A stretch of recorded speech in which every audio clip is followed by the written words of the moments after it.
আজ থেকে 1442 হিজরি আগার আমার নবী মুস্তাফা সাল্লাল্লাহু তাআলা আলাইহি ওয়াসাল্লাম জগতের মধ্যে ইসলামের প্রচার ও প্রসার করেছিলেন। কিন্তু বাবারে, ঘরের মধ্যে বসে থেকে ইসলামের প্রচার ও প্রসার হয় নাই, আরামের বিছানায় ঘুমিয়ে থেকে ইসলামের প্রচার ও প্রসার হয় নাই। আমার নবীজি কত কষ্ট করে কাফেররা আমার নবীজিকে পাথরে আঘাত করে আমার নবীজির পুরো শরীরটাকে রক্তাক্ত করে দিয়েছিল। আমার নবীজির পুরো শরীরটা বাবা রক্তাক্ত হয়ে গিয়েছিল। আল্লাহ তাবারাক তাআলা বলেছিলেন, হাবিবে গো, একবার আমাকে বলে দাও, একবার আমার দরবারে হাত দুখানা উত্তোলন করে দাও। ইয়া রাসূলুল্লাহ, আজকে জগতের মধ্যে আমি আল্লাহ, আমার জগতের দরকার নাই, প্রয়োজন নাই। নবী গো, জগৎ খুশি থাক আর না থাক, নবী গো আপনি খুশি হইলে আমার জগতের দরকার আছে, আর আপনি যদি বেজার হয়ে যান এই জগতের কারণে, নবী গো আপনার দরকার আমার আছে, কিন্তু জগতের দরকার নাই। জোরে বলেন সুবহানাল্লাহ। কিন্তু আমার নবী বলে, আল্লাহ, আজকে যারা আমাকে পাথরের আঘাত করেছে, আজকে যারা আমাকে রক্তাক্ত করেছে, আজকে যারা আমাকে ব্যথায় ব্যথিত করেছে, আল্লাহ গো, এরা এখনো পর্যন্ত আমাকে চেনে না। যেই দিন আমাকে তারা চিনবে, পাথরের আঘাত করা বাদ দিয়া আমার পায়ে তারা চুম্বন করবে। জোরে বলেন সুবহানাল্লাহ। হে বাপরে ভাইরা, আজকে যারা মূর্তি পূজা করতেছিল, আজকে যারা সূর্য পূজা করতেছিল, আজকে যারা চন্দ্র পূজা করতেছিল, আজকে যারা গাছকে পূজা করতেছিল, আজকে যারা মাটি পূজা করতেছিল, তারা আমার নবীর কালেমা পড়েছিল, তারা মুসলমান হয়েছিল। তারা বাবা ঘরে বসে থেকে কালেমার দাওয়াত পায় না, তারা এমনি এমনি কালেমা পড়ে না। আমার নবী যে সারা মক্কা নগরে, সারা আরবের মধ্যে, সারা পৃথিবীর মধ্যে ইসলামের কালেমার প্রচার বাবা প্রসারের জন্য আপনার সাহাবীদেরকে বলেছিলেন, আমার নবী নিজেই ইসলামের প্রচার ও প্রসার করেছিলেন। জায়গায় জায়গায় জান্নাতের আলোচনা, জাহান্নামের আলোচনা আমার দয়ার নবী করেছিলেন। আর মানুষের জীবনে পরিবর্তন যদি এসেছিল এই জান্নাত জাহান্নামের কথা শোনার পরে, আমার আল্লাহ তাবারাক তাআলা আল কোরআনুল মাজিদের মধ্যে সবকিছু লিপিবদ্ধ করেছে। আজকে বিজ্ঞান পৃথিবীর মধ্যে যাবতীয় যা কিছু তৈরি করছে, আজকে কোরআনকে ফলো করে আজকে পৃথিবীর মধ্যে মানুষকে এত সুন্দরভাবে জীবন যাপন করার পরামর্শ দিতে আছে। এই কোরআনকে ফলো করে আজকে বহু প্রকারের মানুষের শরীরের মধ্যে রোগবালা এসেছে। এই রোগবালা থেকে পরিত্রাণ পাওয়ার কারণে আজকে তারা সুস্থ হয়ে উঠছে। এই সুস্থ হওয়ার কারণ হলো যারা দাওয়া ওষুধ তৈরি করেছে, তারাও বাবা কোরআনকে ফলো করেছে। কোরআনের মধ্যে আল্লাহ তাবারাক তাআলা সবকিছু লিপিবদ্ধ করেছে 100%। কিন্তু বাবারে, জাহান্নামের অগ্নির কথা, জাহান্নামের আযাবের কথা মাত্র 3% আলোচনা করেছেন। জোরে বলেন সুবহানাল্লাহ। বাকি 97% জাহান্নামের কথা বলা নাই। এবার আপনি বলবেন, হুজুর গো, 3% জাহান্নামের কথা বলা আছে, 97% নাই কেন? কেন না, মানুষ যদি আতঙ্কে পড়ে যায়, মানুষ যদি ওই জাহান্নামের সমস্ত কিছু জেনে না, তবে মানুষ যে সুন্দরভাবে জীবন যাপন করেছে, তারা সুন্দরভাবে জীবন যাপন করতে পারতো না। কারণ ওই জাহান্নামের ভয়াবহ আযাবের কথা স্মরণ করে তারা হয়তো হার্ট অ্যাটাক করত, নইলে ব্রেন স্ট্রোক করত, নইলে চিন্তায় চিন্তিত হইয়া সংসার ছেড়ে দিত। তারা ওই বন জঙ্গলে আল্লাহ আল্লাহ করত। এই জন্য আল্লাহ তাবারাক তাআলা সামথিং কিছু জাহান্নামের আলোচনা করেছে আল কোরআনুল মাজিদের মধ্যে। আমার নবী বলেছে, হে আমার উম্মত উম্মতিরা, আজকে যে কোরআনে জাহান্নামের আলোচনা করা আছে, আজকে যে কোরআনে জাহান্নামের কথা বলা আছে, এই 3% জাহান্নামের কথা যদি মানুষ অন্তরে গেঁথে নেয়, তাদের জীবন পরিবর্তন হয়ে যাবে। জোরে বলে সুবহানাল্লাহ। বাপজি ভাইরা, আল্লাহ তাবারাক তাআলা বলেছে, কুলিকাল ইনসানু যায়ফা, আল্লাহ বলে, বান্দারে, জগতের মধ্যে তোমাকে অতি দুর্বল করে পাঠিয়েছে, জগতের মধ্যে একটা সময়সীমা আমি লিপিবদ্ধ করে দিয়ে পাঠিয়েছে, জগতের মধ্যে আমি তোমাকে একটা টাইম দিয়েছি। ওই টাইম যখন তোমার সমাপ্ত হয়ে যাবে, ওই সময় যখন তোমার সমাপ্ত হয়ে যাবে, আমি আল্লাহ তাবারাক তাআলা তোমার জিন্দেগীর সমাপ্ত ঘটাইব।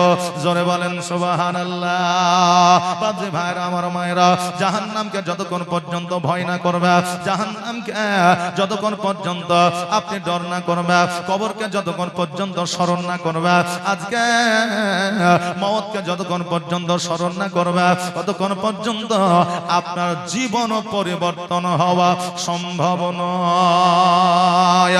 তাই বাবা আজকে এই জায়গাটাকে জান্নাতের বাগান বলা হয়েছে। জান্নাত শব্দের অর্থ হলো বাগান।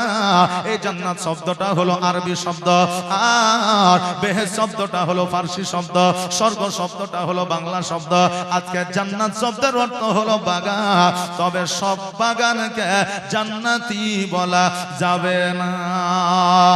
বেরাদা আজকে আমরা জান্নাতি বাগানে বসে আছি, কাল কিয়ামতের দিনে আল্লাহ তাবারক তাআলা বলবে বান্দারে জগতের মধ্যে তোমাকে আমি পাঠিয়েছিলাম, সুন্দর চেহারা দিয়েছিলাম, সুন্দর যৌবন দিয়েছিলাম, সুন্দর চক্ষু দিয়েছিলাম, সুন্দর ব্রেন ও বুদ্ধি, সুন্দর ব্রেন ও বুদ্ধি দিয়েছিলাম, আজকে আমি হাত ও পা দিয়েছিলাম। বান্দারে বলো বলো তুমি আমার জন্য কি করেছ? বান্দা বলবে আল্লাহ আজকে জগতের মধ্যে যেইটুকু ভালো কাজ করেছে ওই ভালো কাজটুকুর কারণে আল্লাহ আমাকে জাহান্নামে দিও না, আল্লাহ গো তুমি আমাকে জান্নাতে প্রবেশ করায় দাও। আল্লাহ বলবে বান্দা আমি জান্নাত জাহান্নাম তৈরি করেছি একমাত্র বান্দার জন্য, পশু পাখি ছাগল গরু গাছপালা নদী নালার জন্য তৈরি করি না। বান্দা আজকে আমি আল্লাহ তোমাকে এত ভালোবাসে, পৃথিবীর মধ্যে সবচাইতে আপনাকে ভালোবাসার মানুষ যদি কেউ থাকে সেটা হলো আপনার আব্বা আর মা। আমার আল্লাহ বলে বান্দা তোমার আব্বা তোমার মায়ের চাইতেও আমি 70,000 গুণ বেশি আমি তোমাকে ভালোবাসি। বান্দারে এত ভালোবাসার পরে আমি তোমাকে কেমন করে জাহান্নামে দিতে পারে? এ বান্দা আজকে তুমি জাহান্নাম তুমি নিজেই কিনে নিয়েছ, এই জন্য আমি আল্লাহ তোমাকে জাহান্নামে দেব। বান্দা বলবে আল্লাহ গো আমি নিজে জাহান্নাম কেমন করে কিনে নিলাম? আল্লাহ বলবে বান্দা আমি তোমার মনের মধ্যে, তোমার অন্তরের মধ্যে, তোমার দিলের মধ্যে এমন একটা মেশিন আমি বসায় দিয়েছে, এমন একটা জিনিস আমি দিয়েছে, ভালো কোনটা খারাপ কোনটা সেটা বুঝতে পারো, ন্যায় কোনটা অন্যায় কোনটা তুমি বুঝতে পারো। মানুষের মধ্যে এমন একটা মেশিন আছে যেটার দ্বারা সে বুঝতে পারে গো, জানতে পারে কোনটা ভালো আর খারাপ। ভালো জানার পরেও ভালো কাজ করেন না, খারাপ জানার পরেও খারাপ কাজটা করেন না, আর তখন আল্লাহর জাহান্নাম আপনার কিনে নেওয়া হয়। জোরে বলা যাবে না সুবহানাল্লাহ। বেরাদা আজকে আপনাদেরকে বলে দিয়ে যা জগতের মধ্যে আল্লাহ তাবারক তাআলা আমাদেরকে পাঠিয়ে যা। আমরা এতদিন পর্যন্ত শুনেছি জেনে এসেছে একমাত্র আল্লাহ আমাদেরকে উপাসনার জন্য পাঠিয়েছে, বান্দাদের জন্য পাঠিয়েছে, কিন্তু না না জগতের মধ্যে আল্লাহ বান্দাদের উপাসনার জন্য ইবাদতের জন্য পাঠিয়েছে ঠিকই, তার সাথে সাথে মানুষ হইয়া মানুষের প্রতি ভ্রাতৃত্ব বোধ রাখার জন্য বলেছে, তার সাথে সাথে মানুষ হইয়া মানুষকে মহব্বত করতে বলা হয়েছে, মানুষ হইয়া মানুষের সঙ্গে সৎ ব্যবহার দেখানোর জন্য বলা হয়েছে। আজকে জগতের মধ্যে শুধু ইবাদত বান্দি করলাম, মানুষের সঙ্গে অন্যায় করলাম, জগতের মধ্যে ইবাদত বান্দি করলাম, জগতের মধ্যে সুদ খাইলাম, মানুষের আল্লাহর ইবাদত বান্দি করলাম, জগতের মধ্যে মানুষের সঙ্গে দুর্ব্যবহার করলাম। আল্লাহ বলে বান্দারে তোমার দ্বারা কোনো মানুষ যদি আঘাত পেয়ে যায় তুমি যতই ইবাদত করো না কেন তোমার ইবাদত আমি আল্লাহ আমার দরবারে কবুল হবে না। জোরে বলেন সুবহানাল্লাহ। এই জন্য বাবা জগতের মধ্যে ইবাদতের দরকার আছে, আর মানুষ হইয়া মানুষের সঙ্গে প্রেম মহব্বত ভালোবাসার দরকার আছে। আল্লাহ তাবারক তাআলা বলে বান্দা আজকে তোমাকে যদি শুধু উপাসনার জন্য পাঠাই দাও তবে আমার ফেরেশতারা ছিল, আমার জিন ছিল, গাছপালা ছিল, নদী নালা ছিল, এদেরকে যদি আমি একবার বলতাম গাছপালা নদী নালা আমার ফেরেশতারা তোমরা আমার ইবাদত উপাসনা করো, তোমরা আমার ইবাদত বন্দি করো, ইয়ারা জিন্দেগিতে কোনদিন এদের দ্বারা নামাজ কাজা হইতো না, রোজা কাজা হইতো না, আল্লাহর জিকির বন্ধ হইতো না, তবু আমি বান্দাদের মানুষদের তৈরি করলাম আমার ইবাদত বন্দি করার কারণ, ইবাদত বন্দি করার কারণে। বান্দারে আজকে তুমি আমাকে যদি ভুলে যাও, আজকে তুমি আমার জিকির আজকার যদি ভুলে যাও, আজকে আমার মসজিদে নামাজ পড়তে যাওয়া যদি ভুলে যাও, জগতের মধ্যে তোমাকে শাস্তি দিই না, তোমার অক্সিজেন বন্ধ করে দেই না, তোমার খাবার বন্ধ করে দেই না, তোমাকে অনেক রোগে আক্রান্ত আমি করি না বান্দা। আমি এই জন্য তোমার রুজি অক্সিজেন বন্ধ করে না, যে তোমার শেষ সময়ে আখিরাতে তোমার জন্য জান্নাত ও জাহান্নামের ব্যবস্থা আছে। জোরে বলেন সুবহানাল্লাহ। কিন্তু জগতের মধ্যে গাছপালা নদী নালা পশু পাখি আমি পাঠিয়ে যা বান্দারে, আজকে তারা জগতের মধ্যে যতদিন পর্যন্ত জিন্দা থাকে, যতদিন পর্যন্ত তাদের মধ্যে প্রাণ থাকে, ততদিন পর্যন্ত আমি আল্লাহ আমার জিকির আজকার তারা করে। আর যেই দিন জিকির আজকার তারা বন্ধ করে দেয়, আর তাদের সেই দিনই মৃত্যু হয়ে যায়। সমুদ্র যখন আমার জিকির করে তার ভরা তার বুকে পানি থাকে, যেই দিন তার জিকির বন্ধ হয়ে যায় সেই দিন সমুদ্র নদী শুকিয়ে যায়। যেই গাছ আমার জিকির বন্ধ করে দেয় ওই গাছ শুকায় যায়, যেই পাখি আমার জিকির বন্ধ করে দেয় তার মৃত্যু হয়ে যায় বান্দারে। এই জন্য আমি আল্লাহ আমার জিকির আজকার করো, আমার ইবাদত বন্দেগি করো, সাথে সাথে মানুষ হইয়া মানুষের সঙ্গে সদ ব্যবহার করো। বাবাজি ভাইরা, আজকে আমরা মুসলমান জগতের মধ্যে আছে, জগতের মধ্যে চলাফেরা করেছে বাবা পার্শ্ববর্তী আর আমার ভাই, এদের আখলাক চরিত্র খারাপ হতে পারে, কিন্তু আমি মুসলমান, আমার চরিত্র যেন খারাপ না হয়। কারণ জগতের মধ্যে ইসলামের প্রচার ও প্রসার একটা সম্বলের ওপর, একটা সম্পদের ওপর লক্ষ্য করে হয়েছে, যেটা হলো আমার নবীজির ব্যবহার চরিত্র দেখিয়া। জোরে বলেন সুবহানাল্লাহ। আজকে আমার নবীজির জগতের মধ্যে ব্যবহার চরিত্র শুধু সুন্দর ছিল না, আমার নবীজির চেহারা গঠন তার চাইতে অধিক সুন্দর ছিল। বাজি ভাইরা, আমার নবীজি না ছিল বড়, না ছিল ছোট, আমার নবীজি না ছিল মোটা, না ছিল আপনার পাতলা।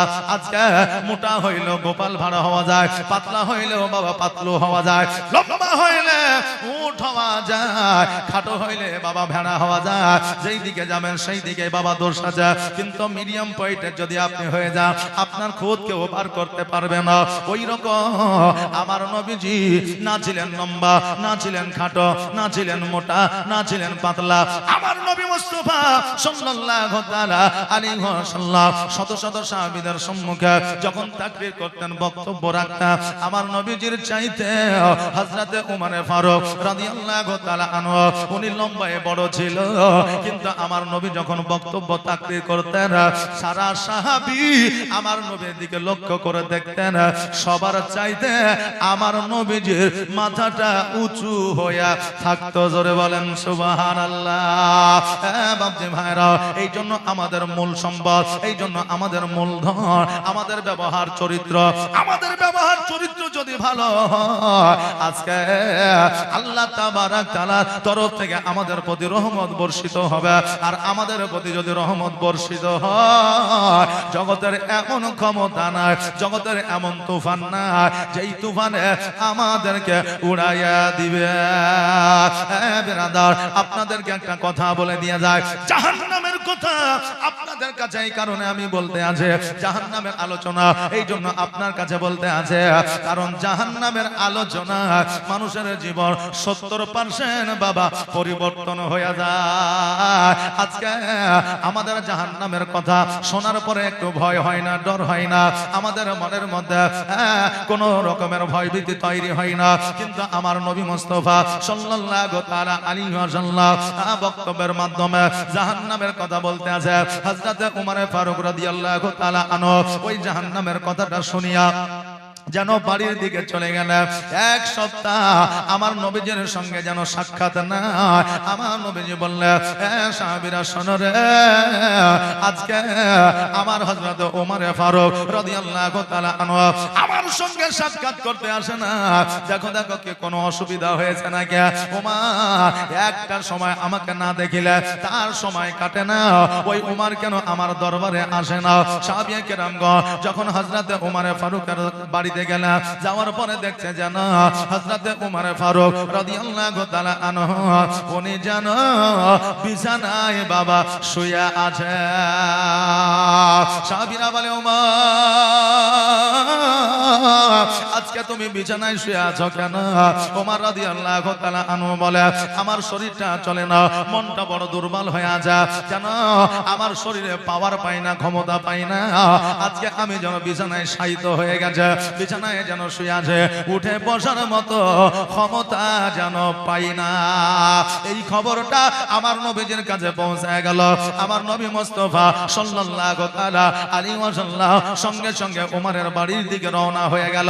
হ্যাঁ বাবা, আমার নবীজির আলোচনা শোনার পরে শুধু শুনে বাড়িতে গেলেই হবে না, আজকে নবীজির আলোচনা শোনার পরে আমার নবীজি চরিত্রের মতো করে, আমার নবীজির আখলাকের মতো করে, আমার নবীজির ব্যবহারকে লক্ষ্য করে আমাদের চরিত্র ব্যবহার আমরা নিজেরা তৈরি করব, বলুন ইনশাআল্লাহ। আজকে আপনার ভাই বাবা, চাচা ভাতিজা, গ্রামবাসী, প্রতিবেশী যদি অসুস্থ হয়, একটু সময় বার করে ওই অসুস্থ ব্যক্তিকে আপনি দেখতে যাবেন, আমার দয়ার নবীজি খুশি হবে। আর অসুস্থ ব্যক্তিকে দেখতে যাওয়া মানে আমার নবীজির সুন্নাত পালন করা, জোরে বলেন সুবহানাল্লাহ। কিন্তু আমাদের উল্টোটা হয়, মানুষ যখন অসুস্থ থাকে আমরা ওই মানুষটাকে দেখতে যাই না, যখন মানুষ মৃত্যুবরণ করে তার বাড়িতে যাইয়া বাবা আমরা ভিড় জমা করি। বাবারে, আমাদের কাজ হবে অসুস্থ ব্যক্তিকে দেখতে যাওয়া, আর অসুস্থ ব্যক্তিকে দেখতে গেলে নেকির অধিকারী হওয়া যাবে, যাকে দেখতে যাবেন সেও নেকির অধিকারী হবে। বাপজিরা, আমার নবীজি হযরত ওমরের বাড়িতে পৌঁছালেন। আমার ওমর ফারুক রাদিয়াল্লাহু তাআলা আনহু হাতখানা ধরলেন, আর আমার নবীজি বলে, ওমর আজকে তোমার শরীরে কোনো রোগ নাই, বালা নাই, মুসিবত নাই, জ্বর নাই, জ্বালা নাই, সুগার নাই, থাইরয়েড নাই, কোলেস্টেরল নাই, আজকে তোমার শরীরে কোনো রোগ নাই। বলো বলো, আজকে কিসের কারণে তুমি বিছানাগত হয়ে আছো?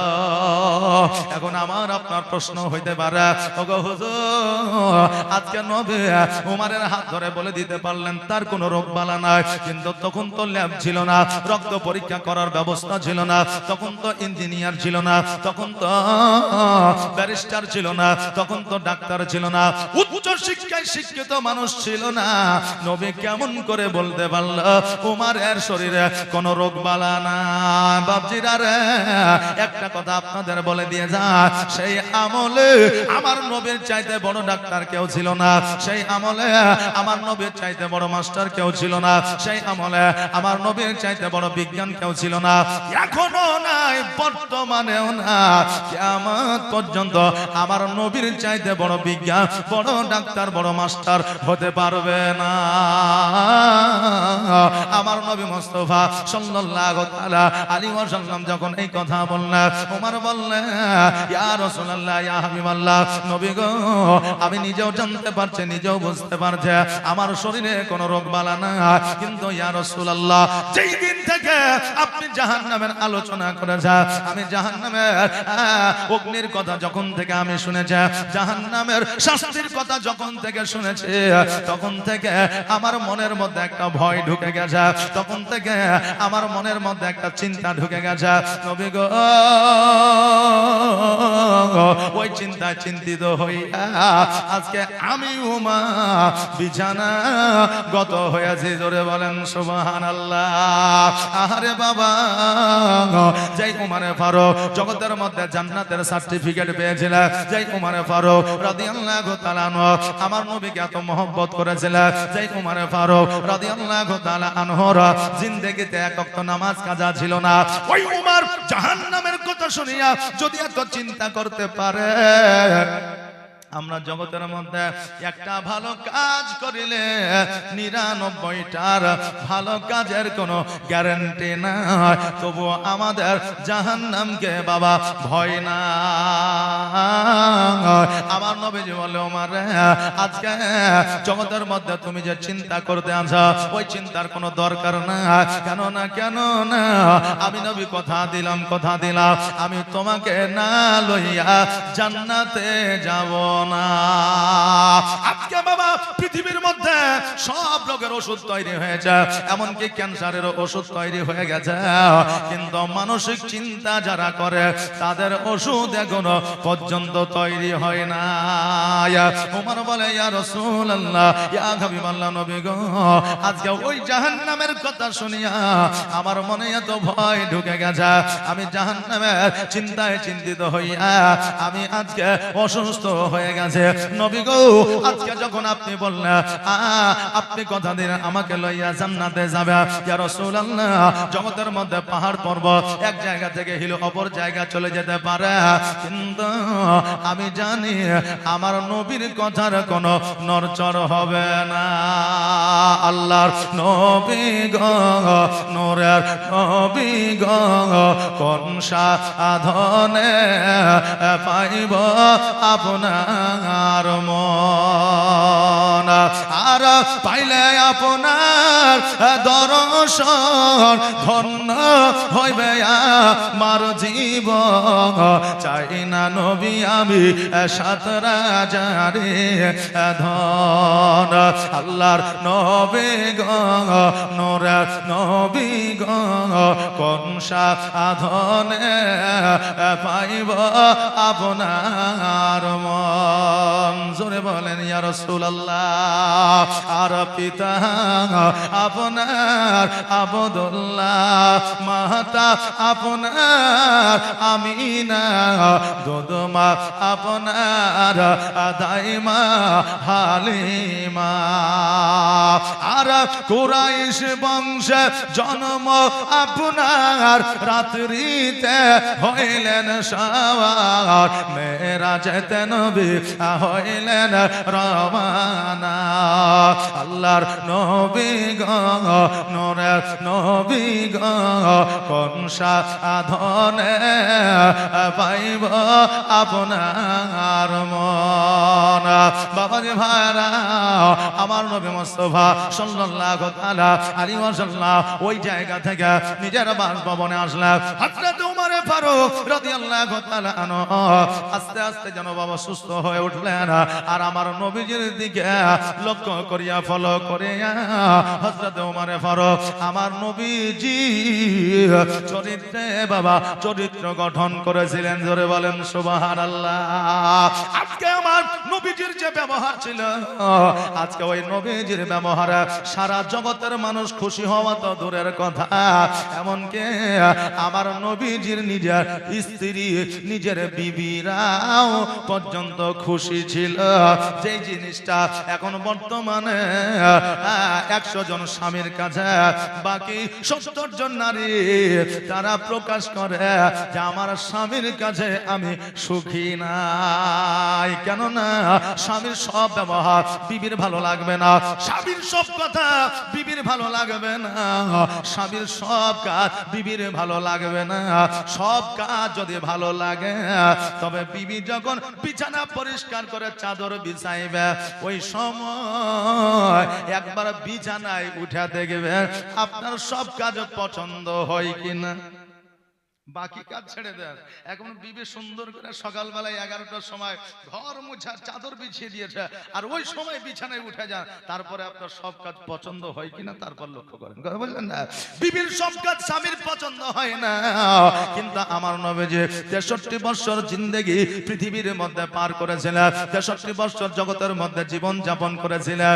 এই 63 বছরে একজন বিবিও বলে না যে আমার নবীজির অমুক কথাটা আমার পছন্দ হয় না। একবার জোরে বলেন সুবহানাল্লাহ। আজকে আমার নবীজির কথাবার্তা আর চেহারা, আমার নবীজির চলাফেরা খারাপ কেমন করে হইতে পারে?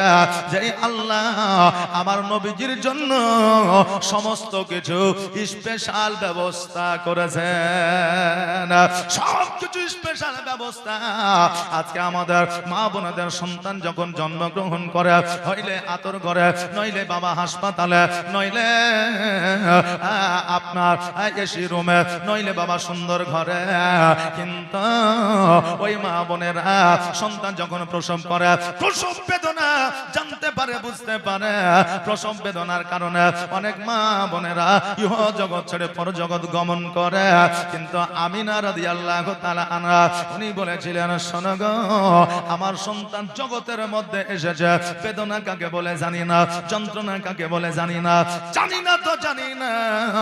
আমার নবী জগতের মধ্যে এসেছে 570 খ্রিস্টাব্দে সোমবারের দিন শুভে সাদেকের সময়, আমি সেটাও জানতে পারি নাই। জোরে বলেন সুবহানাল্লাহ। আজকে আমাদের বাচ্চা জগতের মধ্যে আসিলে বাচ্চা যেন কান্না না করে, এই জন্য আমরা ঝুনঝুনি নিয়ে আসে, এই জন্য আমরা মোবাইলের ব্যবস্থা করে, এই জন্য বাচ্চাদের কার্টুন দেখায়া চুপ করায়া রাখে, বাচ্চাদের মাথার উপরে কত লাইটিং ফিট করে দিয়ে। কিন্তু আমার নবী যখন শুভে সাদেকের সময় জগতের মধ্যে আসিলে আসমানের তারাগুলা, আসমানের সূর্য যেন আমার নবীজির মাথার উপরে এসেছিল। জোরে বলেন সুবহানাল্লাহ। আবু জেহেল এইটাকে লক্ষ্য করে দেখেছিল, আমার নবীজিকে একটা সময় বলেছিল, ওগো নবী, বাচ্চা অবস্থায়, শৈশব অবস্থায় আকাশের তারা, আকাশের চাঁদ তোমার মাথার উপরে এসেছিল, কারণটা কি তুমি নিশ্চয়ই জানো। নবী আমার বলেছিল, চাচা গো, আজকে জগতের মধ্যে সন্তানেরা যখন ভূমিষ্ঠ হয়, প্রত্যেকটা সন্তান কান্না করে, জানি না আজকে আমাদের বাচ্চারাও কান্না করে, তারা স্থান পরিবর্তন করে এই জন্য কান্না করে।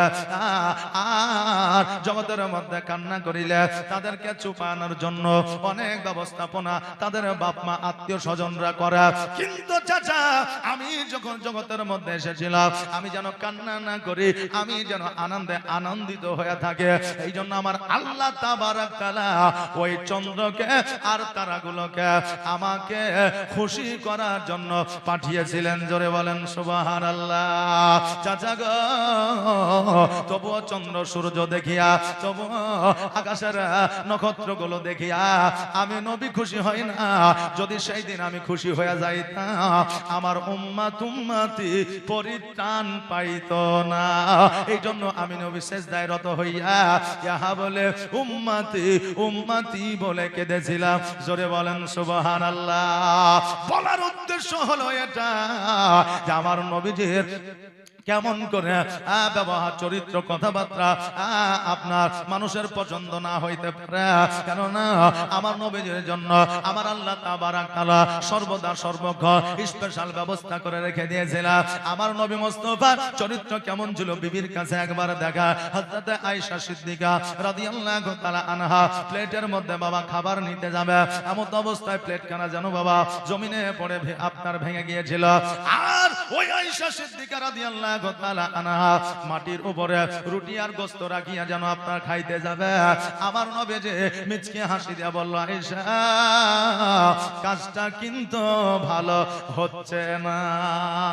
বলছে বাবা মিচকে হাসি দিয়া, আমাদের মতো যদি মানুষ হইতো বিবির কান ধরে বলতাম এটা কি হচ্ছে, বলতাম না, বিবির কান ধরে বলতাম এটা কি হচ্ছে।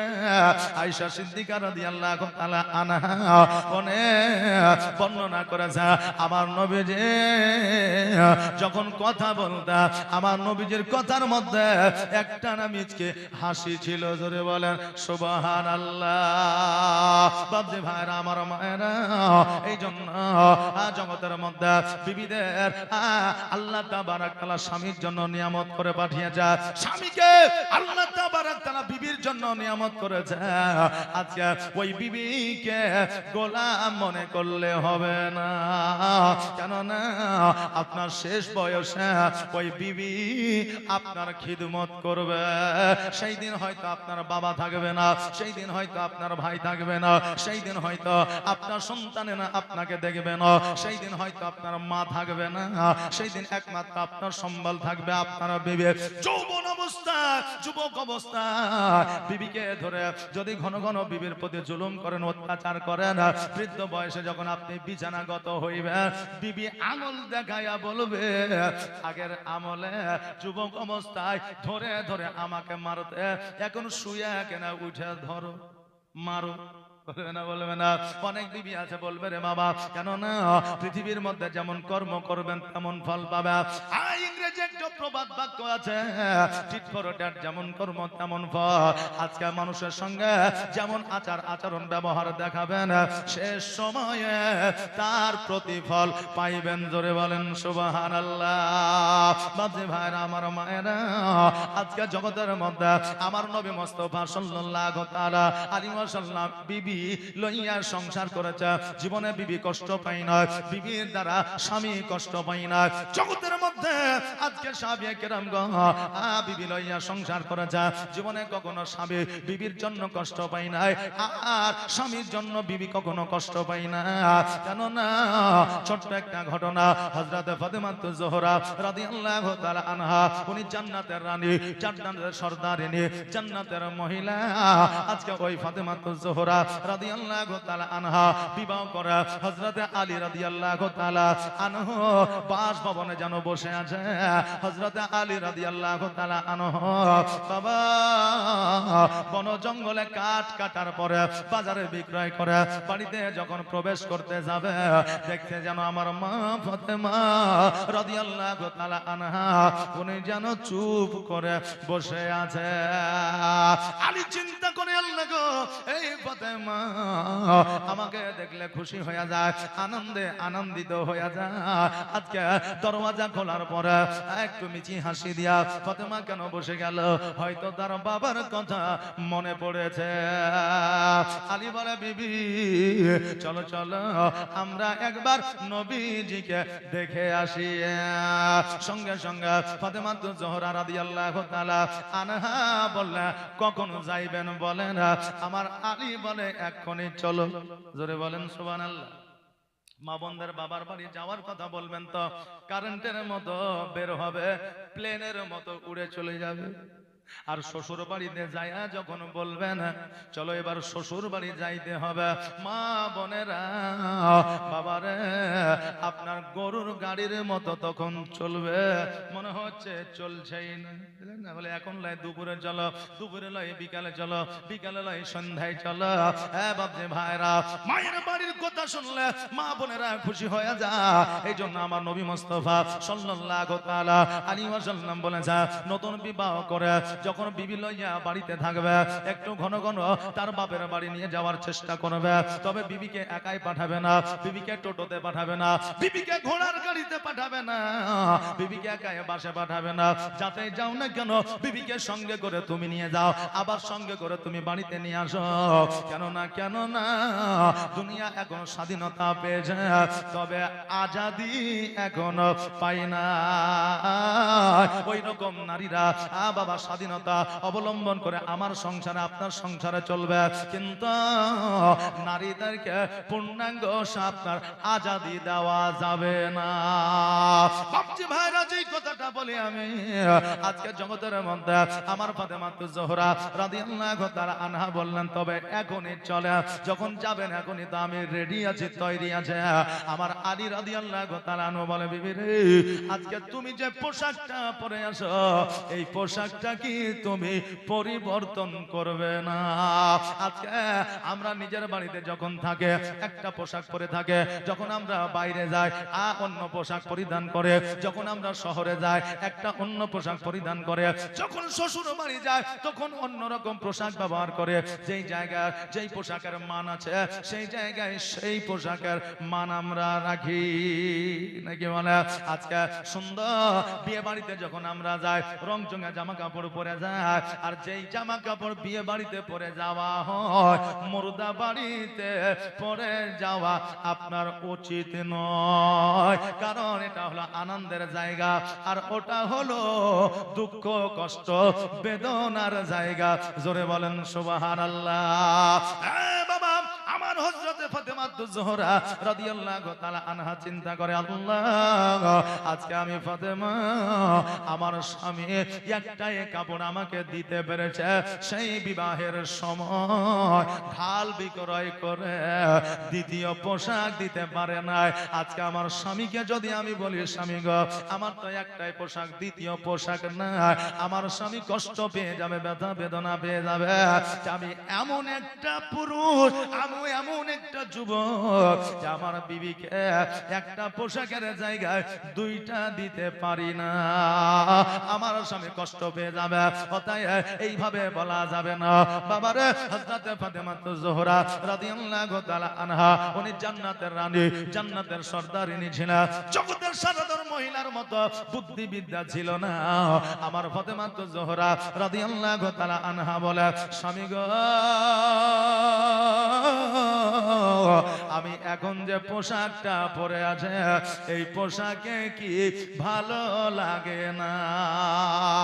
আলী চিন্তা করে, আল্লাহ এখন আমার বিবিকে যদি বলে এই পোশাকে ভালো লাগে না, আমার বিবি কষ্ট পেয়ে যাবে, আমার ফাতেমা কষ্ট পেয়ে যাবে, হয়তো দুঃখ পেয়ে যাবে, হয়তো মনটা খারাপ করবে। এই জন্য আমার আলী রাদিয়াল্লাহু তাআলা আনহু বলছে, বিবি রে আজকে এই পোশাকটাই শুধু তোমাকে সুন্দরী নয়, মনে হয় জান্নাতি রানী দাঁড়ায়া আছে। জোরে বলেন সুবহানাল্লাহ। স্বামী কষ্ট দিল না বিবিকে, বিবি কষ্ট দিল না স্বামীকে, এটাই হলো স্বামীর সংসার। জোরে বলে সুবহানাল্লাহ।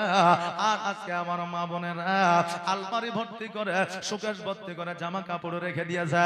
ঈদের সময় আর কুরবানির সময় যদি একটা নতুন শাড়ি না পাওয়া যায়, অনেক মা বোনেরা আছে স্বামীর সঙ্গে তারা রাগারাগি করে।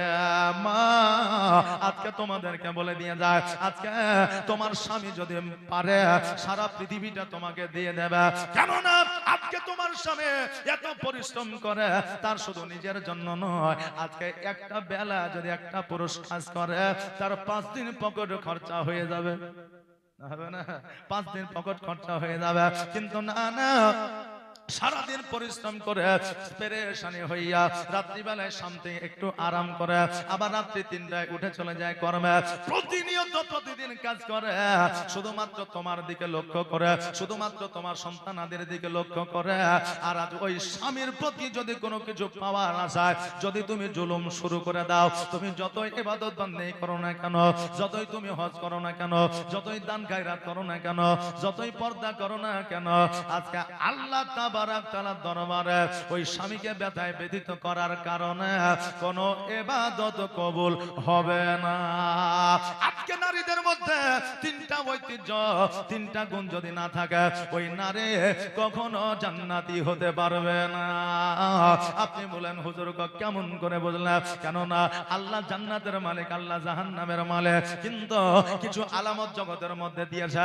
ওই আলামত দেখিয়া আলেম ওলামা বলতে পারে এই বান্দা জান্নাতি না জাহান্নামী। আল্লাহ জান্নাতি বানাইতে পারে, ওটা আল্লাহ পাক রব্বুল আলামিনের মহিমা। কিন্তু বাবারা 3টা গুণ যদি নারীর মধ্যে না থাকে, তবে ওই নারী জান্নাতি হতে পারবে না। 1 নম্বর গুণ হইল ওই নারীকে ইবাদত করতে হবে, নামাজ আদায় করতে হবে। 2য় নম্বর গুণ হইল ওই নারীকে পর্দা করতে হবে। 3য় নম্বর গুণ হইল স্বামীর খিদমত তাকে করতে হবে। এই 3টা গুণের মধ্যে একটা গুণ যদি ওই নারীর মধ্যে না থাকে, ওই নারীর ইবাদত আল্লাহর দরবারে কবুল হবে না। বাজে ভাইরা, আমার মায়েরা, আজকে পৃথিবীর মধ্যে আমরা সংসার করতে আছে, আমাদের সংসারের মধ্যে কত জ্বালা যন্ত্রণা ব্যথা বেদনা চলবে রে বাবা। কারণ সংসারের মধ্যে মিষ্টি আছে, খাটা আছে, টক আছে, ঝাল আছে, কত রকম ব্যবস্থা আমাদের আছে। তবে শুধু মিষ্টি খেলে হবে না, মাঝে মধ্যে টকও খাইতে হবে। কারণ শরীরের মধ্যে প্রত্যেকটা ভিটামিনের দরকার আছে। শরীরের মধ্যে প্রত্যেকটা ভিটামিনের দরকার আছে, ওই রকম সংসারের মধ্যে সবকিছুর প্রয়োজন আছে। তবে বাবা, একে অপরের প্রতি আমরা রাগান্বিত হইয়া একে অপরকে জুলুম করব, একে অপরের প্রতি আঘাত করব, এটা শরীয়ত কখনো প্রাধান্য দেয় না। আমার খাদিজাতুল কুবরা রাদিয়াল্লাহু তাআলা আনহা আমার নবীজির সঙ্গে জীবন যাপন করেছিলেন। নবীজিকে 40 বছর বয়সে বিবাহ করেছিলেন। ওই খাদিজা নিজের বাপের যত অট্টালিকা ছিল, নিজের বাপের খাওয়াইলিদের দেওয়া যত আপনার সোনা দানা হীরামণি মুক্তা ছিল, সবকিছু আমার নবীজিকে দিলেন। আর আমার নবীজি সব সম্পত্তি লইয়া ফকির মিসকিন ইয়েতিমের মধ্যে বিলিবর্তন করলেন। জোরে বলেন সুবহানাল্লাহ। আমার নবীজি সবকিছু দান করে দিয়া খাদিজাকে সঙ্গে করে নিয়ে আপনার খেজুর গাছের ছাউনিতে বসবাস করতে আরম্ভ করলেন। খেজুর গাছের পাতা দিয়া বাড়ি বানাইলে, আর বাড়ি বানানোর পরে ঘর বানানোর পরে ওই ঘরে আপনার বসবাস শুরু করলেন। এখন আমার নবীজি খাদিজাকে আদর করে যত্ন করে বলতেছে, খাদিজা আজকে তোমার বাবা রাত প্রসাদে যে সুখ পেয়েছ, হয়তো আমার জীর্ণ কুটিরে সেই সুখ পাওয়া যায় না। বিবি খাদিজা বলে, স্বামী গো, আজকে আমার বাবার অট্টালিকায় সুখ ও শান্তি আমি পেয়েছি, এটা ঠিকই, কিন্তু ইয়া রাসূলুল্লাহ আপনার জীর্ণ কুটিরে যেই শান্তি আমি পাই, ওই রকম শান্তি আমার বাবার অট্টালিকায় পাওয়া যায়নি। একবার জোরে বলেন সুবহানাল্লাহ। হে বাবা, স্বামী স্ত্রীর মধ্যে যদি মহব্বত থাকে, গাছের তলাতেও বসবাস করা যায়। আর স্বামী আর স্ত্রীতে মহব্বত যদি না থাকে, পাঁচতলাতেও শান্তি পাওয়া যায় না।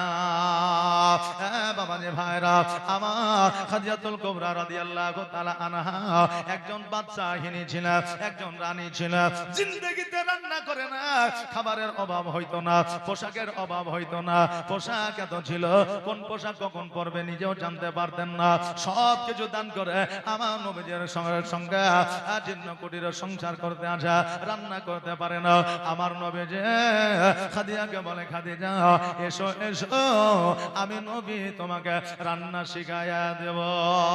নবীজি উনুনে বাবা জাল দেয়, এখন গ্যাসের ব্যবস্থা, হিটারের ব্যবস্থা, ঘরের মধ্যে রান্না হয়। কিন্তু তখনকার ঘর ছিল আলাদা, তখনকার জায়গা ছিল আলাদা।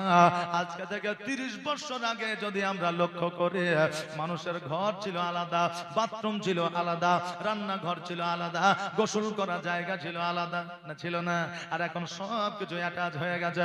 ঘর থেকে বেরোলেই বাথরুম, ঘর থেকে বেরোলেই রান্নাঘর, ঘর থেকে বেরোলেই বাবা গোসলখানা। আজকে আজাদি করে যে আমরা গোসল করি, আমরা মনে করি অনেক শান্তি পাই, কিন্তু আজকে বাড়ির মধ্যে গোসলখানা বানায়া তোমরা যে জাহান্নামকে লক্ষ্য করছো, এটা তোমরা জানো না। আপনি বলবেন, হুজুর তবে কি ঘরের মধ্যে গোসলখানা বানানো কি যাবে না? গোসলখানা বানানো যাবে, কোনো অসুবিধা না। আমি মসলা মাসাইল ফতোয়া ফারাই দিতে আসি না রে বাবা, আমি বক্তব্য দিচ্ছি। মানে আমি যে অনেক জ্ঞানী তা নয়, আমার আশেপাশে যিনারা বসে আছে তিনারা আমার চাইতে উচ্চ শিক্ষিত। জোরে বলেন সুবহানাল্লাহ। ঘরের মধ্যে বাথরুম বানায়া যে ইয়াশারাম করি, ওই রকম ইয়াশারাম করা যাবে না। কেন না আজকে 100% বাড়ির মধ্যে গোসলখানা বানায়া আমরা নারী পুরুষ জামা কাপড় খুলে দিয়া আরাম করে দরজা লাগাইয়া আমরা গোসলখানায় গোসল করি। আর শরীয়ত বলছে গোসলখানাতে উলঙ্গ অবস্থায় গোসল করা যাবে না, কারণ পৃথিবীর মধ্যে শয়তানও আছে, জিনও আছে, শুধুমাত্র ইনসান নাই। আমি হয়তো জিন দেখতে পাই না, আমি হয়তো শয়তান দেখতে পাই না, কিন্তু তারা বাবা দেখতে পায়। এই জন্য গোসলটাও বাবা পর্দার সহিত করতে হবে।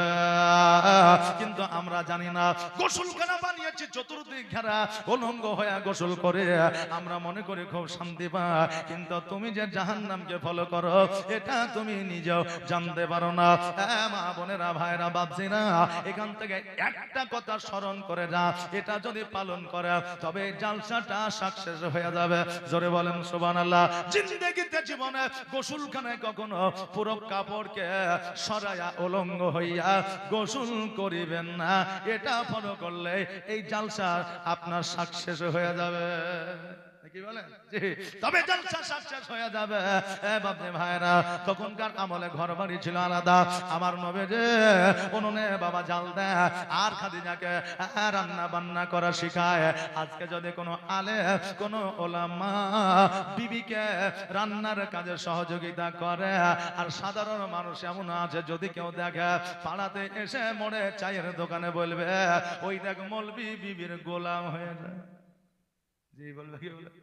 মাস্টার বিবির গোলাম হয়ে যায়, আজকে ডাক্তার বিবির গোলাম হয়ে যায়। কিন্তু জানে না আজকে বিবির কাজে হেল্প করা সহযোগিতা করা এটা হলো আমার প্রিয় নবীজির সুন্নাত। জোরে বলেন সুবহানাল্লাহ। কেন না আমার নবীজি বলেছে যদি সময় পাও মা বোনদের কাজে হেল্প করো সহযোগিতা করো। কারণ সারা বছরে 365 দিনের মধ্যে তোমার হয়তো 50টা ছুটি আছে, কিন্তু আমার মা বোনেদের জিন্দেগি ছুটি না। বর্ষা হইলে কাজে যাওয়া হবে না, আরাম করে বিড়ি টানছেন আর খাটের উপর ঘুমাইছেন। শীতের দিনে কুয়াশায় রাস্তায় চলা যাচ্ছে না, লাইটে দেখা যাচ্ছে না, কাজ বন্ধ করে দিয়েছেন। আজকে এক সপ্তাহ 7 দিনে হয় একটা দিন রবিবার আছে, ওই রবিবারে আপনার কাজ বন্ধ আছে। আজকে অনেক পুজোতে আমরা ভারতবর্ষে বসবাস করি, পুজোর সময় আমাদের ছুটি আছে, ঈদের সময় ছুটি আছে, কিন্তু আমার মা বোনেদের বর্ষাতেও রান্না করতে হয়, ছেলে পিলেকে আপনার সঠিক ভাবে রাখতে হয়। আজকে বর্ষা হইল জামা কাপড় পরিষ্কার করতে হয়, আপনার বাড়ি ঘর গুছাইতে হয়, বাড়ি ঘর মুছতে হয়। কারণ তারা যতদিন পর্যন্ত সুস্থ থাকবে ততদিন পর্যন্ত তাদের ছুটি না। এই জন্য মাঝে মধ্যে সময় পাইলে বিবিদের কাজে সহযোগিতা করবে। তবে বিবি যদি আপনাকে হুকুম করে ওই কাজ করা যাবে না, বিবি গুনাহগার হবে। আজকে বললাম তো যে বিবির কাজে সহযোগিতা, কালকেই যে হয়তো বলবো যে বলবে বলেছে ঘরটা মুছে দাও, বুঝলেন না? এই জন্য বিবিরা স্বামীকে অর্ডার করতে পারবে না। কেন না বিবিদের মাথার তাজ হলো স্বামী, আর মাথার তাজকে কখনো পায়ে রাখা যায় না। যায় দেখেছেন কাউকে মাথার তাজ পায়ে রাখে না? স্বামী হলো বিবির মাথার তাজ, ওই স্বামীকে পায়ের নিচে রাখা যাবে না। এই জন্য বাবাজি ভাইরা যেই কথাটা আমি বলতেছিলাম, আজকে বিবির কাজে সহযোগিতা করেন, আর বিবির কাজে সহযোগিতা করলে আমার নবীর সুন্নাত পালন করা হয়। বাবাজি ভাইরা মা খাদিজাতুল কুবরা রাদিয়াল্লাহু তাআলা আনহা রান্না করিলা, আমার নবীর সঙ্গ দিলা, একসঙ্গে খাইতে বসেছে। আর যেমনই বাবা খাইতে বসেছে আমার নবীজি বলতেছে খাদিজা আজকে তোমার রান্নাটা অতি সুন্দর হয়েছে। নারে তাকবীর, না